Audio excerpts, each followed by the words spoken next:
An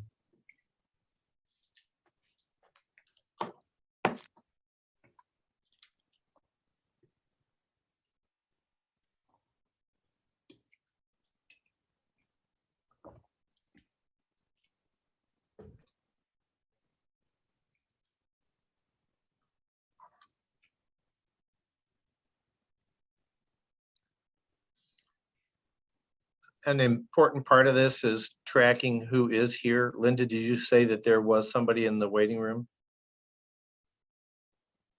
So they're actually not in a waiting room. They're actually just attendees. So yes, they are out there, are in attendance. Oh, great. Okay. Taraline, my name is John McGovern. Hi. Welcome to the meeting. We're going to introduce everybody in a second here, but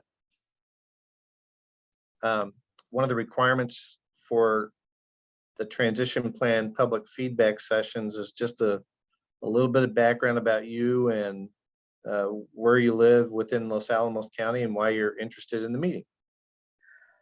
Well, first of all, I live in White Rock and I've lived here for almost 50 years. I worked at the laboratory and I'm retired. However,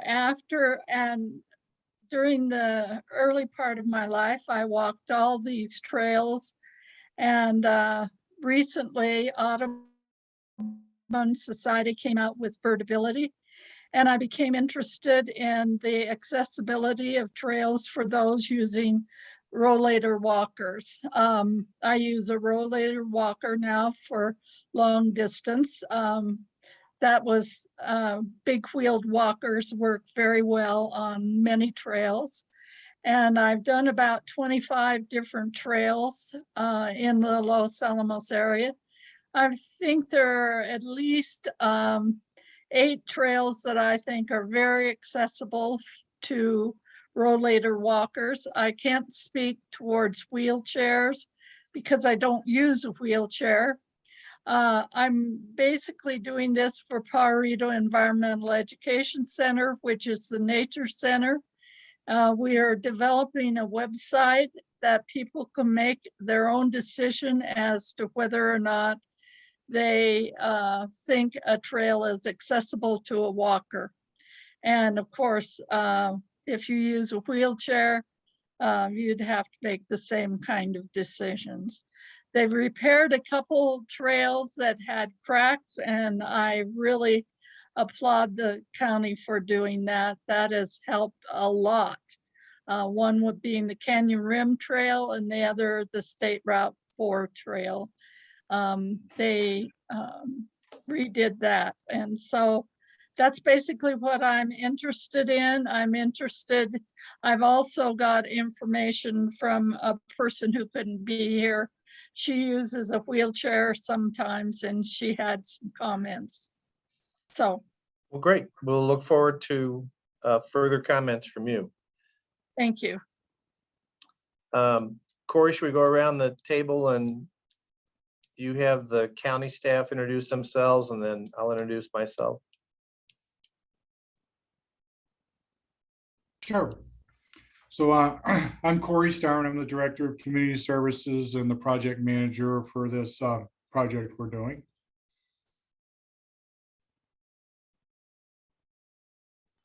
I'm Linda Lindstrom. I'm the office manager for community services.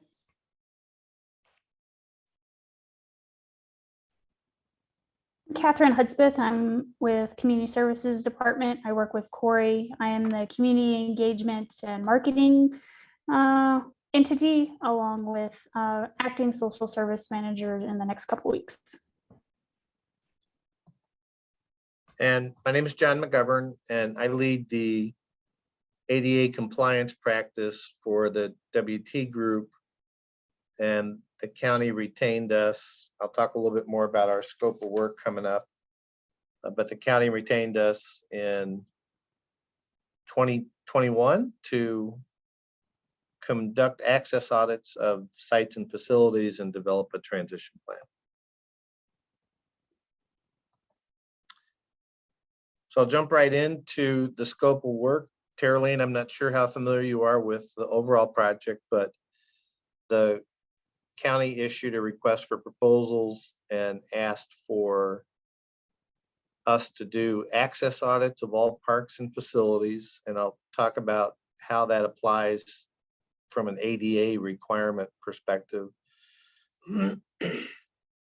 They also required as a task that we do community engagement sessions just exactly like this one, both at the beginning and toward the end of the project. But also the county thought it was important to have a statistically valid and reliable community survey. So we do have a subcontractor who will be executing that at some point in the first quarter of 2022. And then lastly, the key deliverable is, it's called a transition plan in the ADA world, but it's really just a phased schedule of when the county is going to make retrofits and at what sites. And I'll talk about that later as well. Tara-Lene, if you have questions during this, just shout them out instead of waiting for an opportunity at the end. I just wanted to let you know that I did meet with Corey Styrone at a previous meeting at Peak. And so I was a little familiar that you were going to be on board. Thank you. Good, okay, great. Just a little bit about us. This is all we do here at the WT Group accessibility practice is ADA compliance. So we have teams right now in a Kansas county. We were in a Texas county last week. We're finishing work up in a Florida county next week. So we travel across the country to counties that recognize this as a mandate, number one, but number two is a way to improve the community. We do a fair amount of community engagement in transition plan development. That's a piece of the scope of work for virtually all of our 450 clients that we've had. We do a fair amount of plan review so that architects and engineers and landscape architects can get it right the first time instead of having the ribbon cutting and then realizing that they've got a bad slope or a bad height on something or not the right type of surface.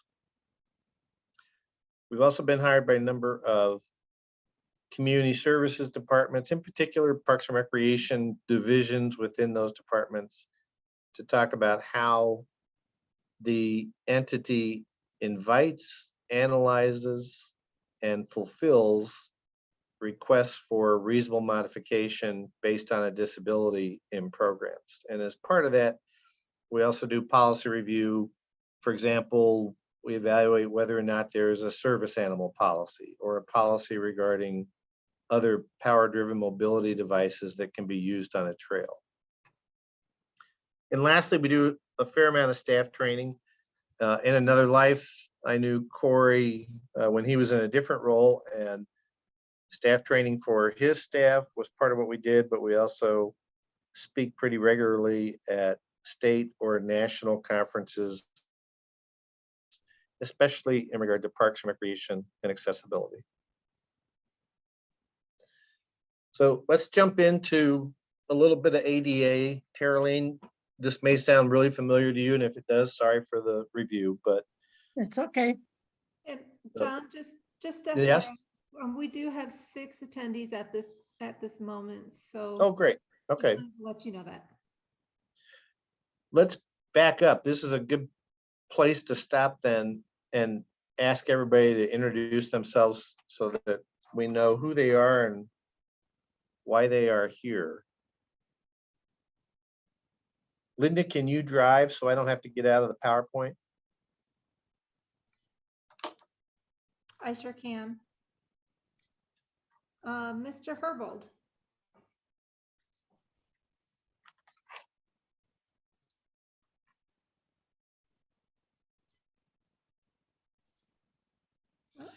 Maybe he's. Dr. Herbold, I think you're still on mute. We're just trying to identify who you are, where you live in the county, and what your interest in the meeting is today.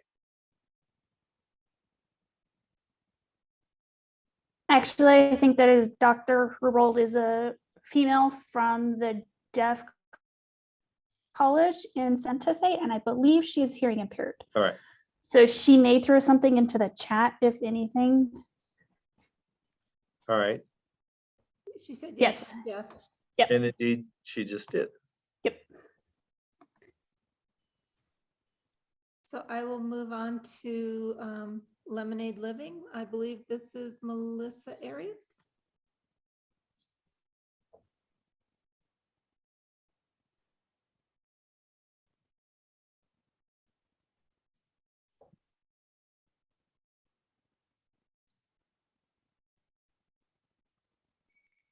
Hello? Can y'all hear me? Hello? We can hear you. Okay, I apologize. I'm only getting bits and pieces of what's being said. And I'm hearing a lot of background noise. I'll just real quickly say hello because I didn't hear the questions. My phone is kind of blowing up over here. So What's your interest in the meeting? That's really the principal thing we're asking. Okay. So we're an organization that serves mainly adults, but not just adults with developmental disabilities and physical disabilities as well. So some of our members are in wheelchairs or might have other mobility issues.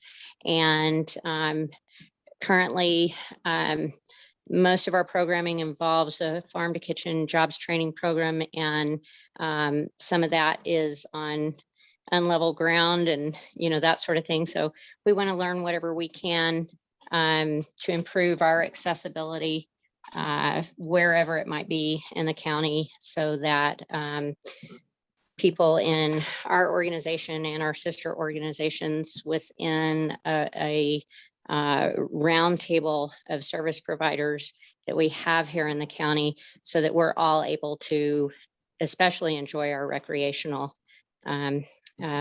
offerings here. So I want to learn what I can and participate however possible. That's my interest. Thank you. Great, thank you. Hi, I'll go. This is Kelly Stewart. I'm with Economic Development Division with the county, and I'm just listening in to learn what I can because I'm a communicator. So for visitors and tourism is a focus of mine. So just interested on how we make it available and more accessible to everyone. Great, thanks for attending, Kelly. Mhm.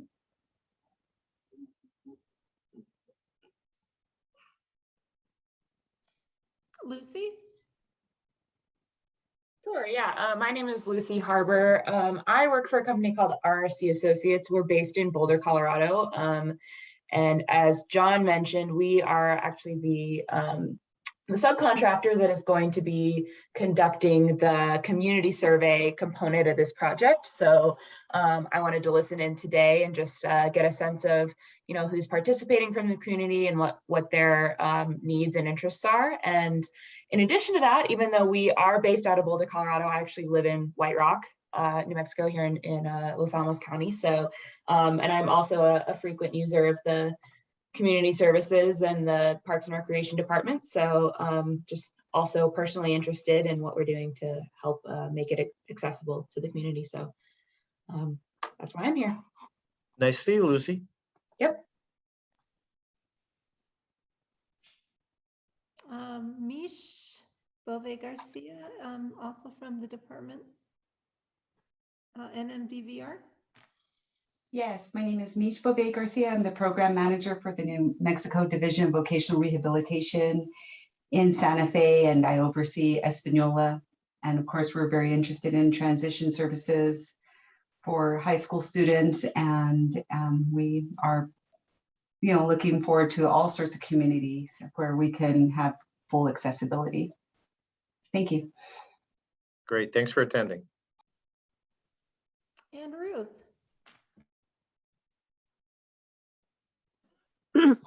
Hi, I'm interested in the access to the trail system. I use a rollator and some of them are too steep to get into. For instance, the one over there by the East Park that goes along the rim. Thank you. That I'm just interested in mainly that. And also it would be nice to have doors that open easily instead of ones that you have to be really healthy and strong to push the door open. Thank you. Great, thanks. And thank you to everyone for carving time out of your busy schedules to join us today. So let me jump back into what is the ADA, which, judging from the people that we have in the meeting today, some of this will be very elementary, but as you know, this comprehensive federal civil rights law became effective on January 26th of 1992. It was an unusual piece of legislation. It passed the Senate and the House with 85% of the members of Congress voting for it. I'm not sure that today we could get 85% of the members of Congress to agree that it's dark at night. So this was kind of one of the last really significant civil rights bills that made it out of Congress. It is the first to provide unfettered, comprehensive civil rights protections to people who have a disability in a variety of areas. And I want to emphasize the unfettered part of this. There were earlier laws, but they applied only to entities that receive federal funds. One of the key provisions of the ADA is that whether an entity receives federal funds or not, they still are prohibited from discriminating on the basis of disability in employment, which is not our scope, in state and local government services, which is our scope for Los Alamos. Private business owners and nonprofits that are open to the public are subject to Title III. They are prohibited from discriminating on the basis of disability. That too is not in our scope. And lastly, telecommunications was a key part of the act. But it's a good example perhaps of a law that's 30 years old, maybe becoming obsolete in one area because all of us carry cell phones, or most of us do. And texting is a great way to facilitate communication.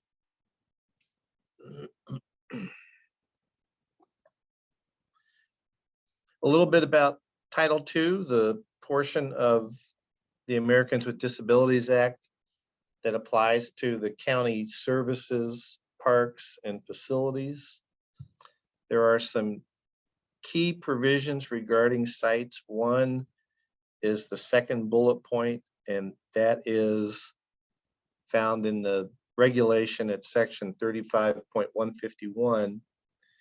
And it says that the design and construction of all new sites, and new is defined as anything designed or constructed after March 15 of 2012, must fully meet the requirements of the 2010 standards for accessible design, as you see at the bottom bullet point, or the New Mexico Building Code, the most current version of it, if it's more stringent. So for example, New Mexico does have some parking provisions that are more stringent than the federal requirements. We also, in the fourth bullet point, recommend to counties that they adopt smart practices. There are many, many areas, some of which I'll point out here in the next couple slides, that just aren't addressed yet by the 2010 standards. Trails, which has been mentioned by a couple of you, is one of those areas. So with regard to existing sites, the requirements in Title II are a little bit different. Title II says every single existing site has to have an access audit that identifies the deficits at the site and must make retrofits to make the programs accessible at those sites. We're going to talk in a bit about what a program is, but I'll give you a hint here. It is not something that you register for, pay a fee, and it meets only at certain times at certain locations. The program is really an opportunity that the county makes available. So trails are a program. Sitting down in a park with my Subway sandwich at a picnic table and eating lunch is a program. Making public comment at a county board meeting is a program. So think broadly about program whenever you hear it in reference to how the ADA applies to existing sites.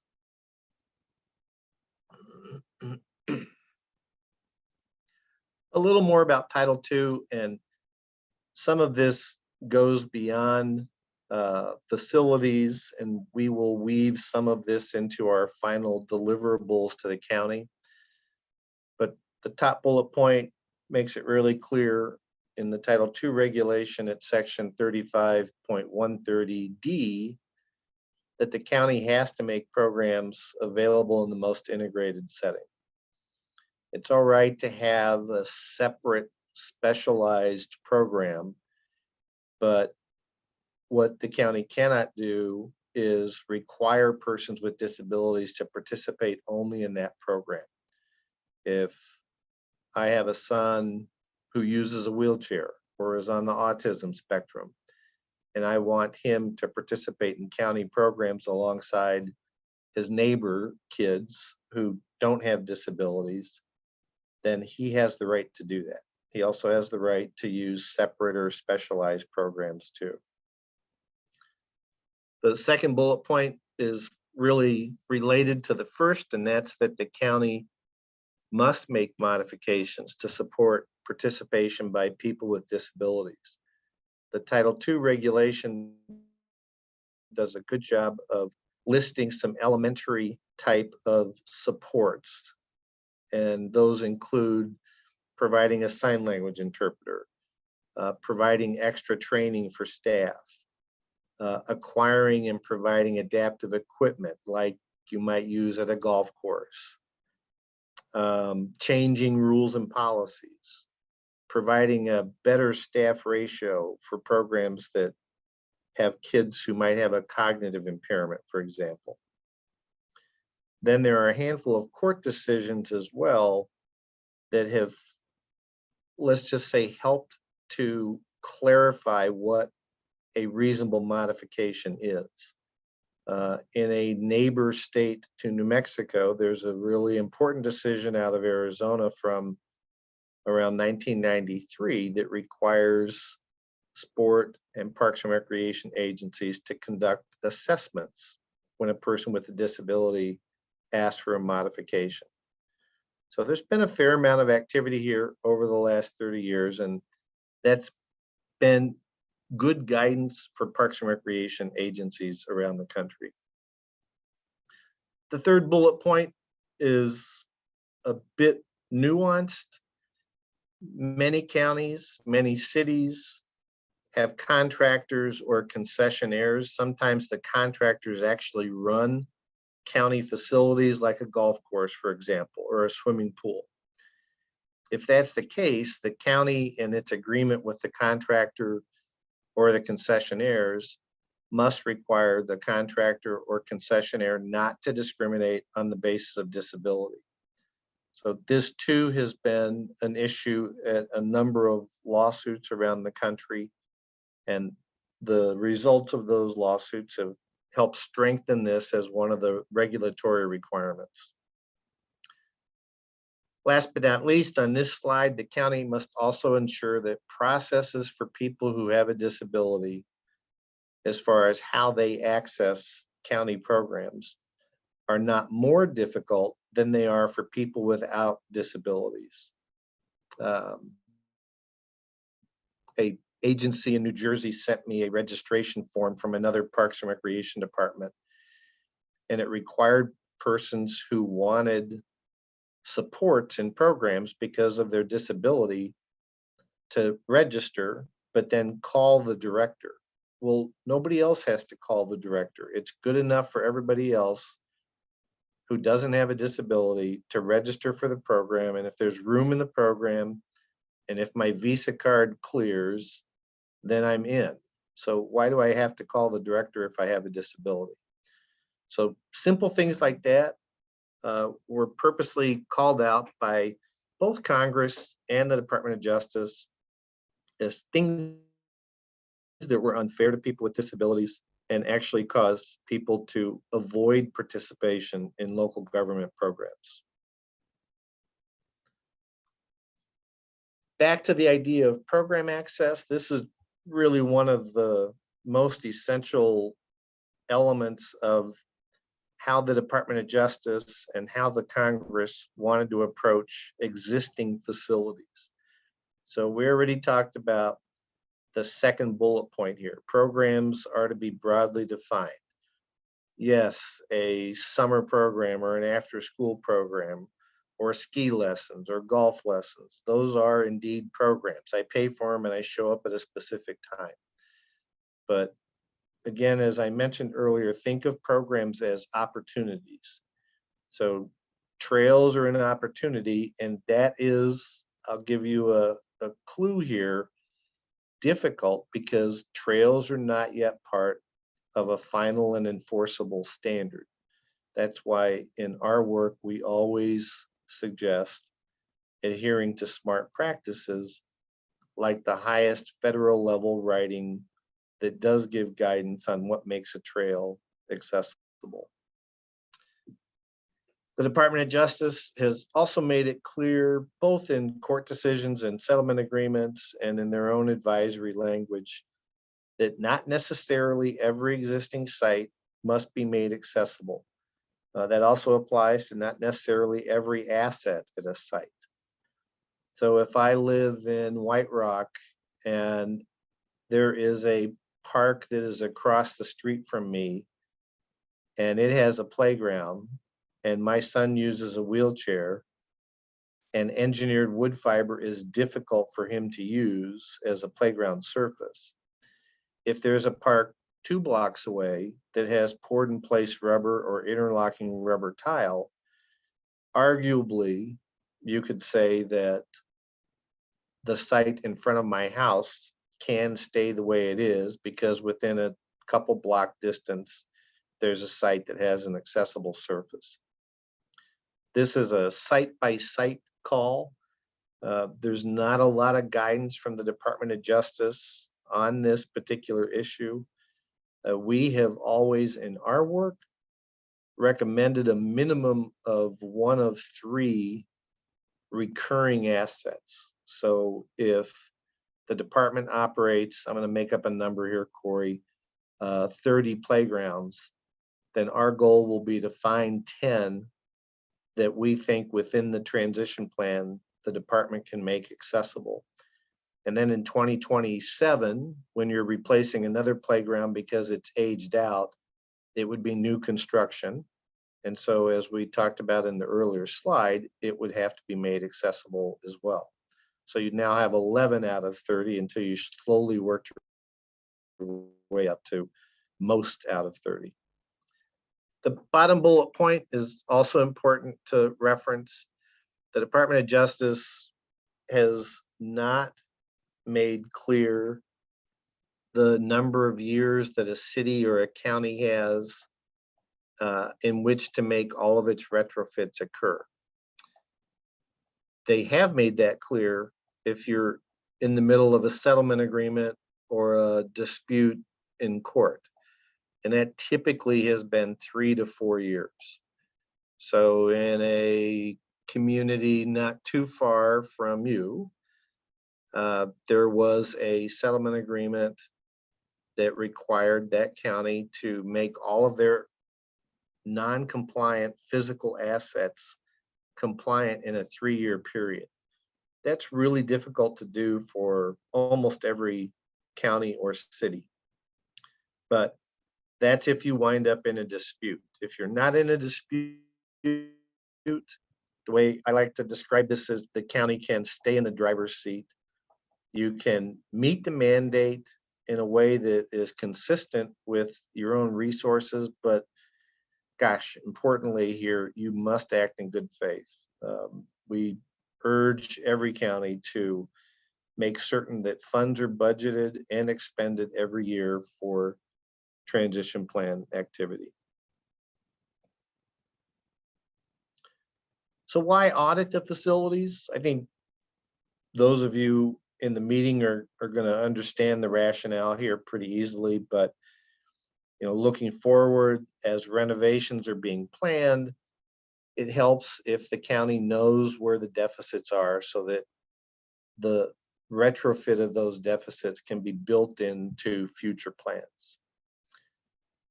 Also, the second bullet point, many sites were planned before 1992, and candidly, access just wasn't in the mindset of a lot of designers. So this helps the county stay current.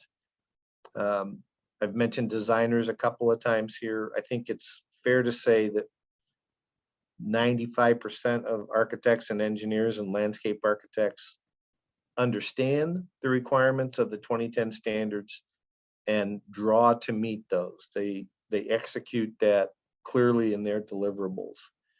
But we still hear from architects who ask if they can use the 1992 standard instead of the 2010 standard. And obviously the answer is no.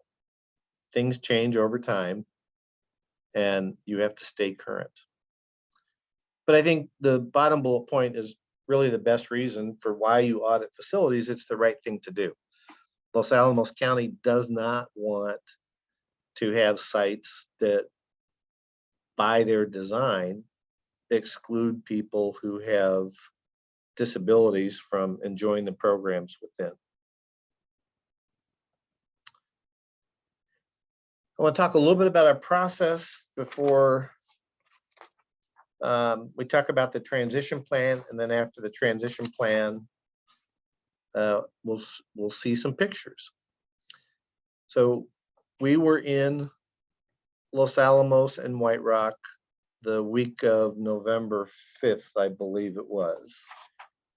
And our process is such that we measure everything. We measure the height of everything. We measure the cross slope of everything. We measure the running slope of everything. We count the number of assets in a playground. We count the number of parking stalls. So there's not a thing that we look at a site that we do not evaluate. And that includes signage and toilets and every other common asset. We do use an app called BlueDAG. That's BLUEDAG, and the DAG is capitalized. We have customized their checklists with our knowledge of the 2010 standards. I served on the 3 federal advisory committees that developed the recreation content for the 2010 standards. So I think we know them very well, both from a what do they look like today perspective, but also why do they state what they do state and what was excluded and why was it excluded. I talked about this earlier. We also look at the New Mexico requirements that are more stringent and incorporate those into our handheld app, another use for a cell phone. On top of that, we use really simple tools, 2-foot digital level, measuring tape, a door pressure gauge to measure how hard it is to open a door. I heard somebody talking about that earlier. And we do believe in checklists. Nuclear scientists use checklists. Brain surgeons use checklists. We don't see any reason why we can't use checklists either. So the checklists help us provide a more comprehensive and complete deliverable to the county.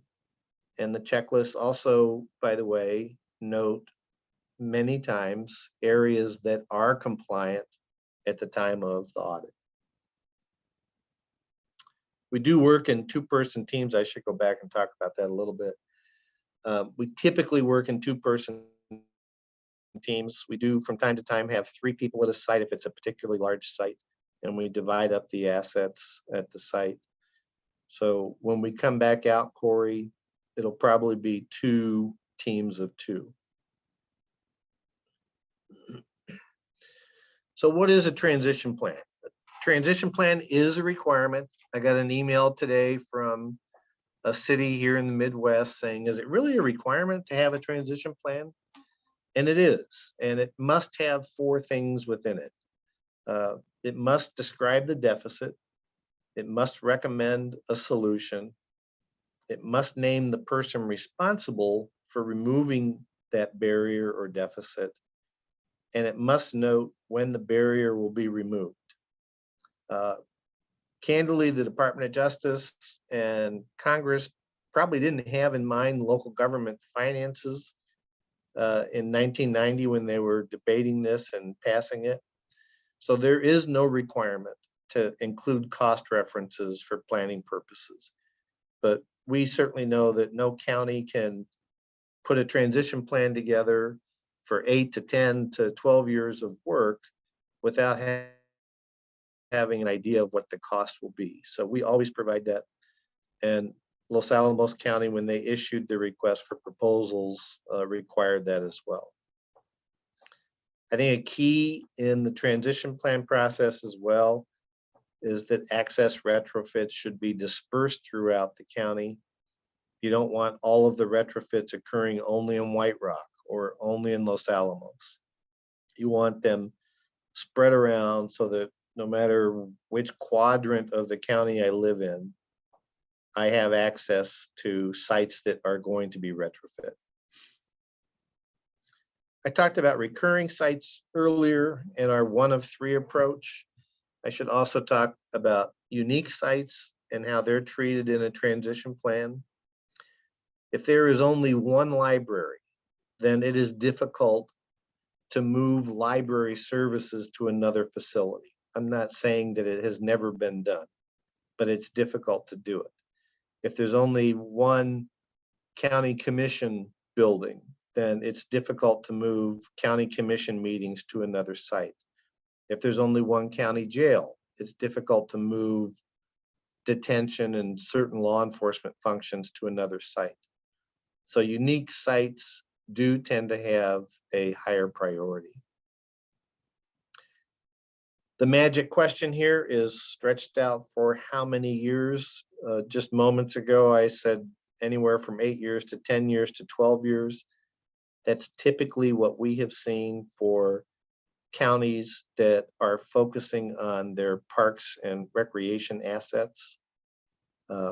That's something that we'll work closely with the county, and we will ask for your feedback as well, both later at the end of this session and later in the process. I'm going to say April to May. We have seen a lot of different approaches to what the retrofit factors are. So I just want to walk through 3 slides here that suggest a couple of ways that other counties or other cities have tried to order their retrofits. One is the severity of the barrier. So typically counties don't have public right-of-way, but I'm going to use a public right-of-way example here. If a city should have a sidewalk because they've poured new street, but they didn't put a sidewalk in, then that complete absence of a sidewalk is a pretty severe barrier. So in a public right-of-way sense, that's going to wind up being a higher priority than certain other types of deficits. Kind of on the flip side of that is what we call low-hanging fruit or easy to do. These are retrofits that the county can do with current human and fiscal resources. I just did a report for another county last month, and out of their 2,200 deficits, 400 of them were 0 cost. They were staff time cost, which we know is a cost, but they were things that they could do with staff training and with their own in-house human and fiscal resources. We've also seen communities say, let's apply a higher priority to our highest use sites. So that makes a couple of assumptions. One, it assumes that that community is validly tracking use at sites. And two, that the community itself is interested in making that a priority. This last one is one that we hear a lot as well from counties and cities. If a county is going to invest $1.3 million in retrofits, there has been a belief that the priority should be, or the emphasis should be, on spaces used by the public, not purely employee spaces. Now, that needs a caveat that of course says that employee spaces do need to be made accessible if an employee acquires a disability, or if a county hires an employee who has a disability. So that's crystal clear in Title I of the ADA. But we have seen in some communities an emphasis on public versus employee spaces. How recent is construction? That's another factor. You recall a handful of slides ago, I mentioned the new construction requirements, and new was defined as design or construction after March 15 of 2012. So if in March 15 of 2015, a county had a site designed and constructed, but it was not compliant, then that violates the new construction requirements of the ADA. So we lean towards making new construction have a higher priority.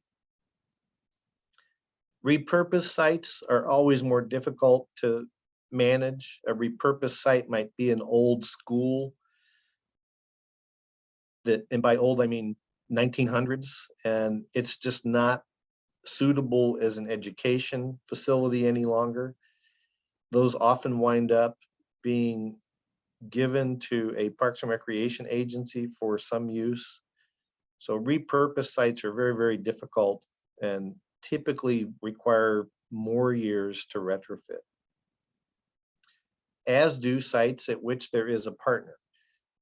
Many counties are in a partnership either with municipalities within the county, nonprofits, or businesses for the operation of a site. So if there's a partner, we recognize that from time to time, it may take longer to get the county and its partner on the same page as to when the work will occur and how much of it will be paid for by both the county and the partner. Last but not least, on this slide is complex or costly retrofits. So this is the notion of saving up until you can afford the retrofits. We do see some counties and cities take this approach, in particular for new construction that was done wrong. And the last slide on this addresses a subject that I referenced earlier, and that's trails. So the top bullet point does talk about a transition plan factor that some counties have chosen, that they make a lower priority of sites that are not yet subject to a final design standard. So right now, from a recreation perspective, that includes beaches, campsites, picnic areas, trails, and viewing areas. And we've already in the meeting tonight heard a handful of references to trails. So we always recommend, and we will recommend to Los Alamos County, that they, as a smart practice, adopt the highest federal level writing on outdoor recreation areas. And that does address trails, campsites, picnic areas, viewing areas, and beaches. But we do see from time to time a city or a county that says, we're going to make that the lowest priority until it becomes a part of a final standard. There's also the notion of technical and feasibility. For example, there were a couple of changes between the 1991 standard and the 2010 standard with regard to the size of a restroom. if it's a constructed restroom in a park and there is not enough wall to make it compliant without moving a load-bearing wall or element, then the county can say that that change is technically infeasible and they can leave it as is. This is I think, an acceptable option when there's another restroom at the same location that is compliant. This is a harder call where it's the only restroom in a large regional park and there's no other access to a restroom. Historic sites are not exempt from the ADA, but retrofits at historic sites must be run through the state historic preservation officer, and that person, the SPO, has to weigh in on whether or not the changes to the site would threaten or destroy the historic significance of the site. So typically in our report approach, we'll identify it as an accessible or a historic site, sorry about that. And we will then make the normal recommendations we would, but we will add, before executing any of the recommendations here, this has to be run through the New Mexico Historic Preservation Office. Last but not least is Congress and the Department of Justice recognize that there are sites with other protections for flora and fauna, cultural reasons, religious reasons. So if there are sites with other protections, those two from time to time have been considered as a site that can't be retrofit to meet the technical requirements for accessibility. So all of these will be items that we will continue to discuss with county staff. And I think I'd stop here before we go into show and tell with some pictures and see if any of these ring home with you. Is there anything that you've heard in the last couple of slides that you think, yes, indeed, should be a factor?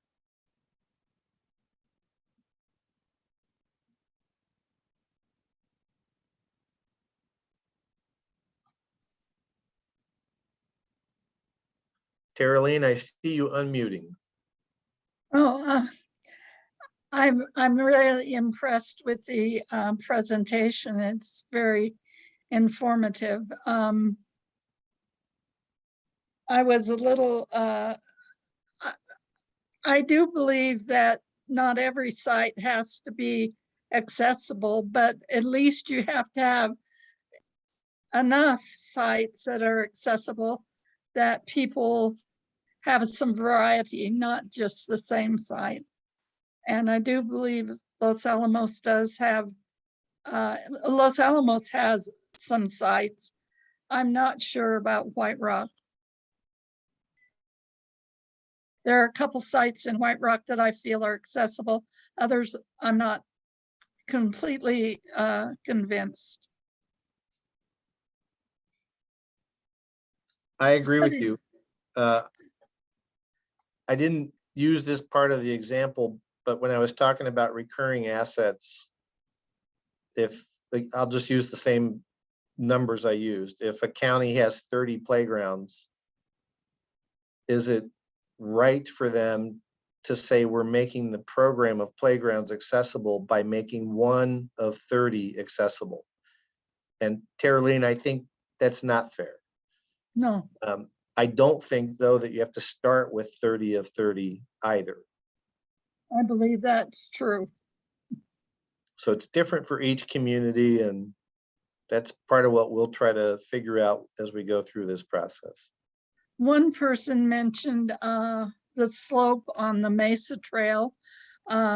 She said she uses a walker, which I use also.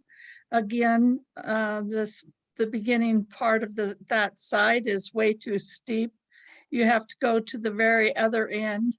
The ironic part is that that particular site is right next to Aspen Ridge, which is where many people who have disabilities do live. So that's an example of a site that was meant to be accessible, but is not accessible in my view. from that direction. If you go to the other end, it's okay.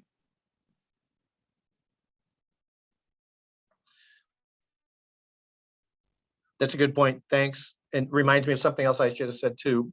I mean, typically, and I alluded to this with the discussion about architects. Typically, accessibility is a function of three things. One is, did the designer get it right? Two is, did the contractor pour it right, build it right, put it at the right height? And three is, has it been maintained properly? And we certainly see some circumstances where all three of those combine to make a site accessible.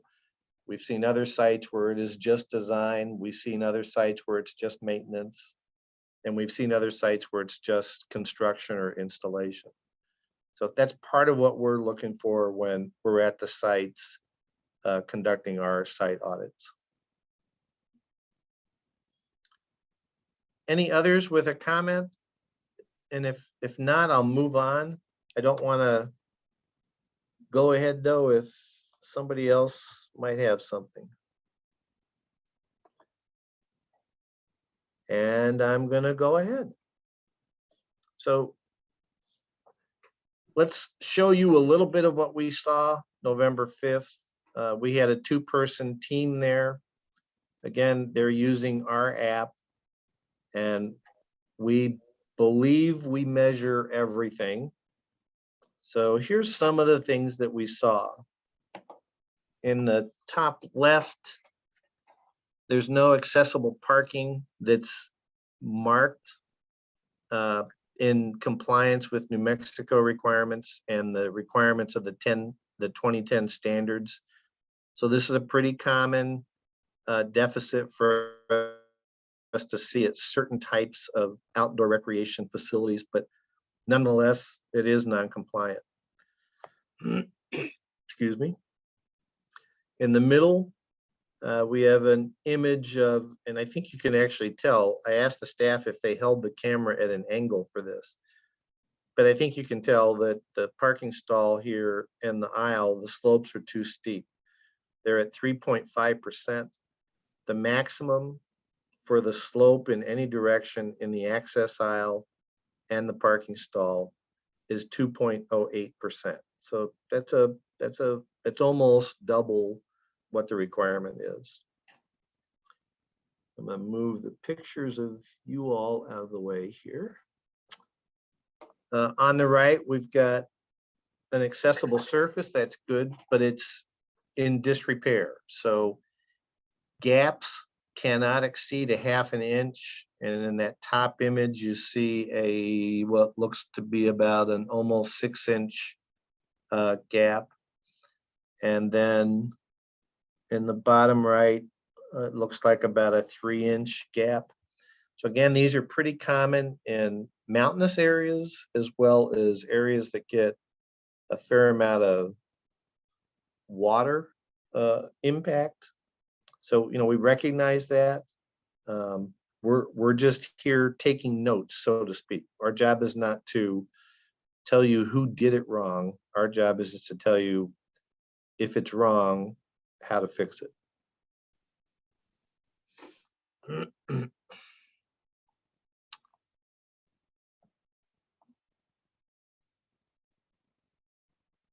Top left, again, we see this a lot. We see a lot of stadiums. Corey, I believe, is this the rodeo arena? Looks like it. We see a lot of Yes, it is. stadiums. It is. Okay, we see a lot of stadiums that are about this size, and they want to have a press box, and they want to have it elevated, and they want to make it big enough for the people that are going to be in there, and maybe put a couple of refrigerators in there, and maybe a microwave. But the bigger that you make that, the more likely it's going to infringe on the requirements for press boxes being accessible. So this is something that I can't tell from the picture that I know our staff looked at, and we will provide the county with information about how to address it. We frequently see kind of in the left bottom, the one pavilion, the picnic pavilion, the route going to it is crushed stone. Crushed stone's never an accessible surface unless it's crusher fines. We also say that grass and dirt are never an accessible route or an accessible surface, my apologies. So this looks like it has great potential. It connects to a hard pad pavilion. So this looks like it would be something that could relatively easily be retrofit. I talked about maintenance before. Loose gravel along a path can be both a safety issue as well as an accessible issue. So we always document this with the recommendation that maintenance staff tend to the surface and remove the gravel. Excuse me. Water break.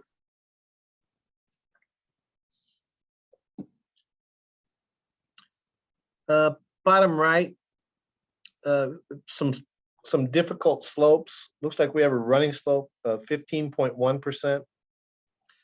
The maximum running slope is 8.33%. So again, this is almost double the allowable. And then we have a cross slope of 2.3%. The maximum is 2.08%. If we were looking at this and the running slope were compliant, we would probably say leave this as is for cross slope and site construction tolerance. But knowing that we're going to recommend retrofits to this route because of the steep running slope, we're also going to include the cross slope.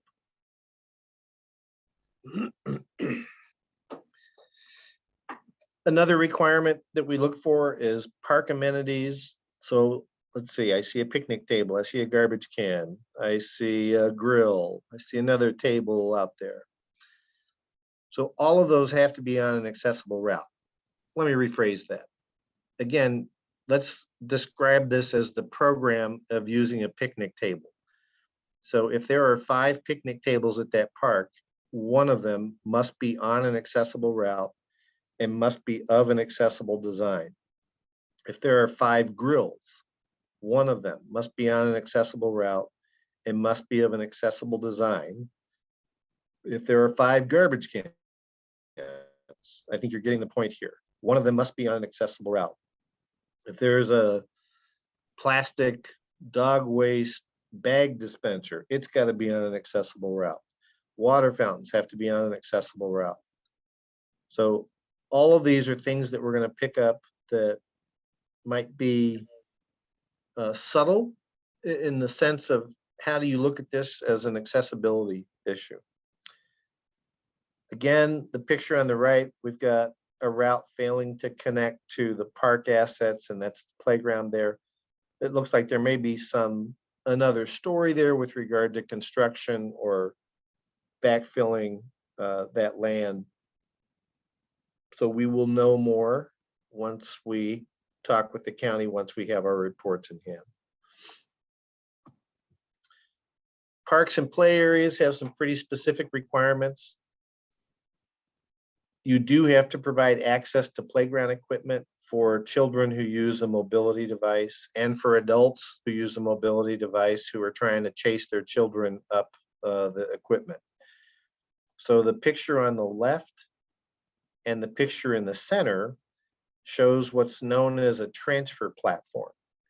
Transfer platform must be between 11 inches to 18 inches above the ground. And you can see from the close-up picture that it's at 21 inches. Now that could be from 2 things. That could be because it was installed incorrectly, or it could be because the surface maintenance has not kept at its original height. So there are 2 possible factors here, but as I mentioned before, we're not going to suggest what the issue is. We're going to say that the surface has to be replenished so that it stays at 11 to 18 inches for the transfer platform surface. Play areas also, the surface can't include loose materials. There is great play value to sand, don't get me wrong, but the sand has to be a complement to either engineered wood fiber, poured in place, turf-like playground surfaces, interlocking rubber tiles, or some of the other hybrid surfaces that have come out.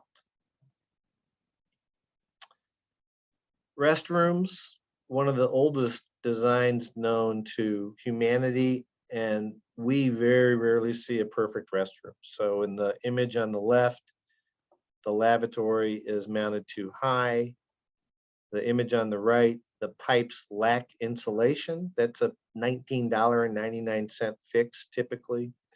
And this is an important thing that a lot of times park staff ask us, why does insulation count as an accessibility issue? And it's because if I use a wheelchair and I come in to wash my hands and that's hot water and my knees are up against an uninsulated pipe, I'm not going to know it. And you don't really want your residents and park users getting singed. You do have some unique sites. We see miniature golf a fair amount. There are some requirements in the 2010 standards. This is one of the elements that does have a final and enforceable design. And this looked like, from the pictures that I saw, that some of the holes could be retrofit. The requirement is that at least 9 of the 18 holes be playable by a person using a mobility device. There are some obstructions here, though, that would have to be addressed. The typical height for a change in level that's allowable is 1/4 of an inch. This is about 4 inches.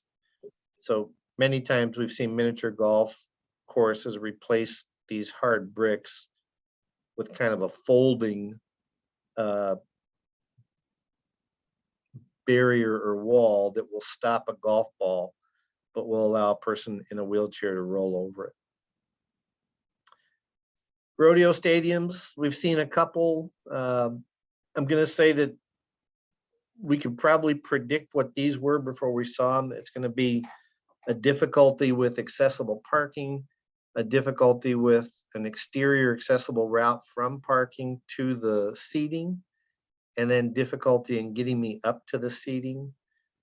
There are some retrofit solutions that are commercially available, and we'll work to identify those. We do not, by the way, as I say that, recommend any one product over another, but we will give county staff kind of a full range of here's who does this. Dog parks, very popular. Again, because dirt and grass is never an accessible route, the issue here is the lack of an accessible route.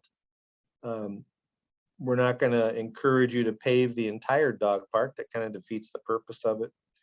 But certainly assets that you have put in the park, like a picnic table or a water fountain or signage, there should be an accessible route to those, so that if I'm a mobility user, I can enter with my dog, go down the route, and then let the dog go do what dogs do at dog parks.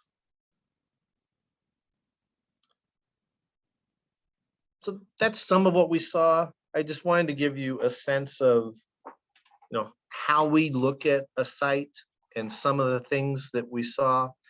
We do not make decisions about what we're going to recommend for retrofit until we've seen everything at that agency. So for playgrounds or for dog parks, we may single out one dog park and say, we think this one is easy to make accessible, this one's harder, and this one can be left as is. So that'll be part of the process as we complete the rest of the reports. So your role is really important, and it's spelled out not once, but twice in the Title II regulation, section 35.105, in discussing the self-evaluation. That's what we call it an access audit. Requires the county to provide an opportunity for people who have a disability to give their feedback. Later on in Title II, at 35-150D, the transition plan requirement, it's repeated again so that community member feedback in the transition plan process is an ingrained part of the approach by the county. And it's helpful to us. We can be there and we can measure dimensions, but I don't live in Los Alamos. I grew up in New Mexico, and I've been through Los Alamos many times. But we want to know from you, those of you who live in Los Alamos and White Rock, what your view is about what accessibility issues should have a higher priority. And that's consistent with the credo of the authors of the Americans with Disabilities Act, nothing for us without us. So I'm going to stop here. I'll talk a little bit about what's next, but if any of you have feedback, we'd love to hear it. So we will return in the winter and audit facilities. It's hard to audit outdoor sites if they are covered in snow. And we will continue to draft our site reports. I mentioned earlier in this session that there will be more public feedback opportunities toward the end of the project. I purposely don't have a date there because snow and COVID are both variables that affect how often and when we will be in Los Alamos County. RRC Associates is with us today in the form of Lucy Harbor, a new resident of White Rock, and they will be planning and conducting the statistically valid and reliable survey. We don't have a firm timeline on this, but seeing as how it's already December 1 by the time we wake up tomorrow, this is certainly a 2022 task. And then we will deliver final report, transition plan, site reports, the survey results to the county at some point in mid-2022. And along with that deliverable will also be another opportunity for public input. But I'm going to stop there and see again if there is any feedback from anybody in the audience with regard to certain types of retrofits or even certain sites that you'd like to discuss.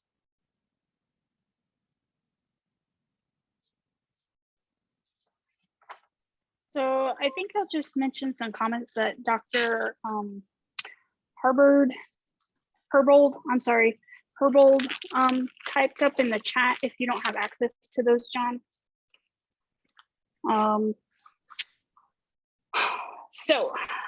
Dr. Herbold states, just typing up a few thoughts. All sites probably should be accessible at one point, but it would be up to the county to prioritize and phase it. Access for deaf, hard of hearing individuals in public places looks a lot different than access for others physically disabled individuals. It is more about communication access. If there are emergency buttons, etc., there needs to be a way for deaf or hard of hearing people to use those without expectations that they will respond back through the speaker. There could be an option such as press here if you are deaf or unable to speak, quote unquote. When there are public events, there needs to be clear ways for people to request an ASL interpreter, which I'll just add, she did request for this meeting, but I did tell her we didn't have that. And that, we did get the closed caption for her. Also, there are not that many signing deaf or hard of hearing people in Los Alamos. So this should be a relatively rare, but still needs to be there on the public websites, flyers, and etc. And that's the end of her comment. All very good points. Doctor, thanks for bringing those up. And our policy recommendations to counties, we always include a handful of the things that you talked about, in particular, making it clear about how you can request an interpreter and how, if events are run at specific facilities, that staff there have to be aware that there is an interpreter contract and how to access the interpreter through that contract. As far as some of the other options like communication and buttons, you may be more aware of some of the approaches here than I, and if it's all right with you, I'll probably reach out for a conversation about this.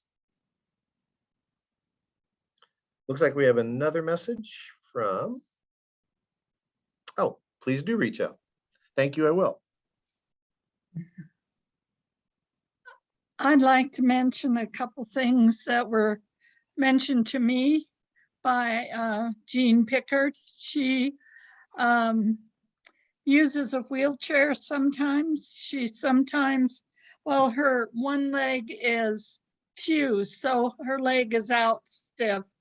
And so though she does walk, it's much more difficult. Primarily, she uses the Larry walk-up pool. And, but I think this has to do with various things.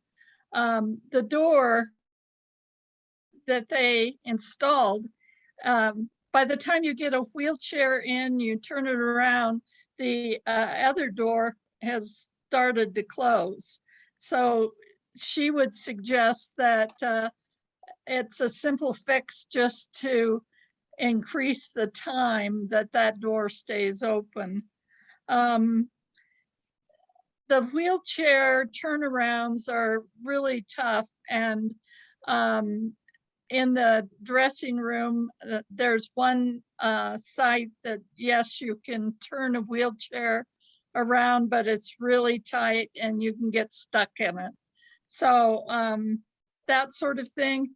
Because of her leg, she says the benches are a little too high. Those are minor things, but make a lot of difference to somebody who's in a wheelchair.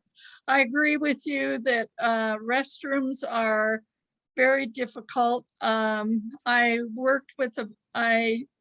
dealt with somebody who was in a wheelchair, and it was very difficult to find a place where she could go to the restroom, and it was emotionally difficult as well as physically difficult.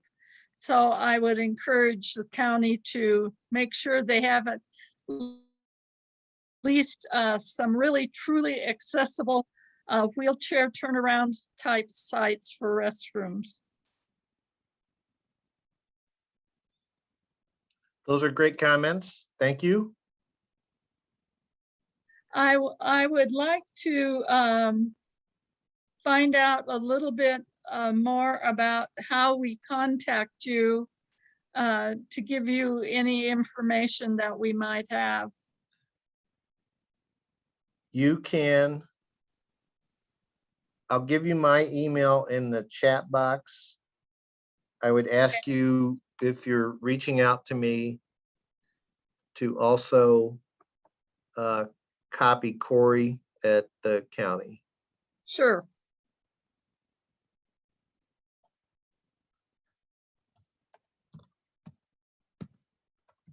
Sorry, we just changed email not too long ago, and I think I almost started to write the wrong one. There we go. Okay, thank you very much. Thank you. Oops.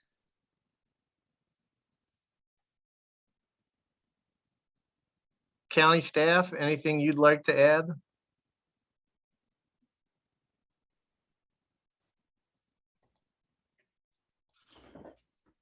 No, thank you. Just very interesting. Appreciate it. I want to thank everyone for taking the time to listen to us today and share your thoughts. If you know anyone that's still interested, we do have another session today at 6 o'clock. I know it's a little short notice, but if you've got, it'll be the very same presentation. But if there's someone you know that would be a good person to have at this, please reach out to them. We do have a pretty comprehensive list of people that we've sent this out to. If there is someone that you think should be part of this process, please send us an email with their contact info so we can make sure that they're part of the process as we move forward. But again, thank you so much for your time and sharing your insights and thoughts.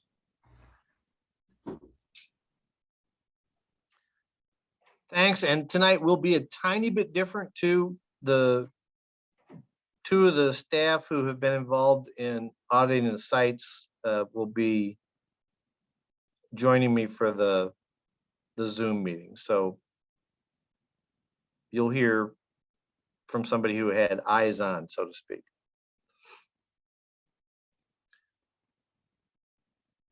All right, well, Corey, I think, unless there are any other comments, why don't we conclude this session?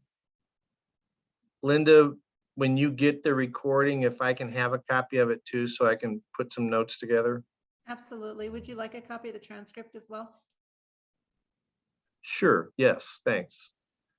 And for those of you joining us in an hour and a half, we'll see you, okay, an hour and 45 minutes. We'll see you at 6 o'clock. Thanks everyone so much.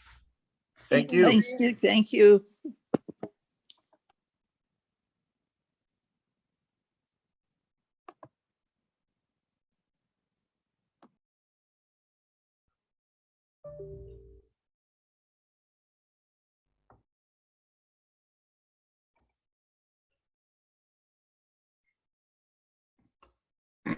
Hey, Linda, we also need to get a copy of this whenever we can up on our